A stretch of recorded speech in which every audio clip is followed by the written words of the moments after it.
Vote আইডির ভোটে colonel অলি আহমেদ রাষ্ট্রপতি হওয়ার স্বপ্ন দেখছিলেন। কর্নেল অলিরা অনলাইনের বট ভোটারদের রাষ্ট্রপতি। মির্জা ফখরুল ইসলাম আলমগীর মানুষের কাঙ্ক্ষিত বাংলাদেশ বিনির্মাণের রাষ্ট্রপতি। বাংলাদেশে একটি দল রয়েছে যাদের অনলাইন সাপোর্টার কোটি কোটি, বাস্তবিক অর্থে কোনো সাপোর্টার নাই।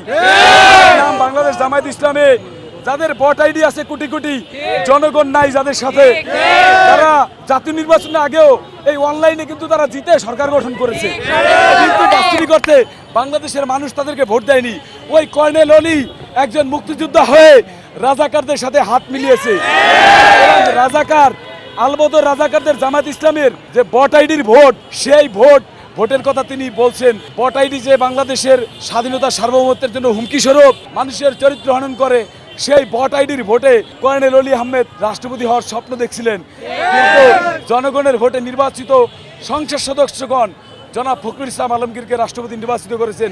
শুধুমাত্র বিএনপির সংসদ সদস্যরা নয়, বিএনপির বাইরে 11 জন সংসদ সদস্য মির্জা ফখরুল ইসলাম আলমগীরকে ভোট দিয়েছেন।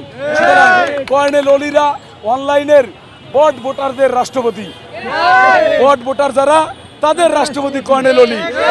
বাংলাদেশের জনগণের রাষ্ট্রপতি, জনগণের দ্বারা নির্বাচিত এমপিদের মাধ্যমে নির্বাচিত রাষ্ট্রপতি হচ্ছেন জনাব মির্জা ফখরুল ইসলাম আলমগীর, যিনি বাংলাদেশের 23তম রাষ্ট্রপতি।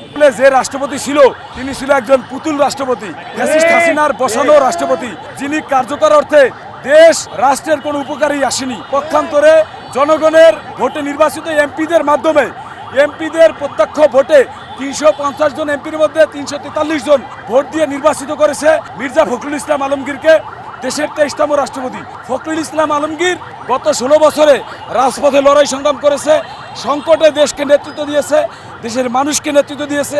ইনশাআল্লাহ আগামী দিনে এই বাংলাদেশকে তিনি এগিয়ে নিয়ে যাবেন, রাষ্ট্রকে তিনি নেতৃত্ব দেবেন।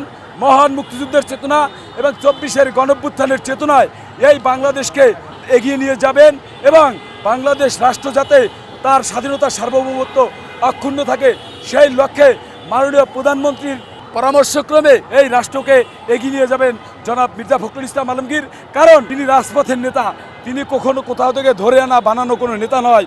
তিনি রাস্তায় স্লোগান দিয়েছেন, কর্মীদের জন্য মার খেয়েছেন, কর্মীদেরকে আগলে রেখেছেন, 56,000 বর্গমাইলের বাংলাদেশের মানুষকে আগলে রেখেছেন। তিনি বাংলাদেশের মহাসচিব থেকে বাংলাদেশের রাষ্ট্রপতি হয়েছেন। বাংলাদেশে এরকম রাষ্ট্রপতি খুব কাছাকাছি সময়ে আওয়ামী লীগের কোন রাষ্ট্রপতি, এই ফখরুল ইসলাম আলমগীরের মতো রাষ্ট্রপতি আওয়ামী লীগ কখনোই দিতে পারেনি। মির্জা ফখরুল ইসলাম আলমগীর জন আকাঙ্ক্ষা প্রত্যাশা পূরণ করার রাষ্ট্রপতি। মির্জা ফখরুল ইসলাম আলমগীর মানুষের কাঙ্ক্ষিত বাংলাদেশ বিনির্মাণের রাষ্ট্রপতি।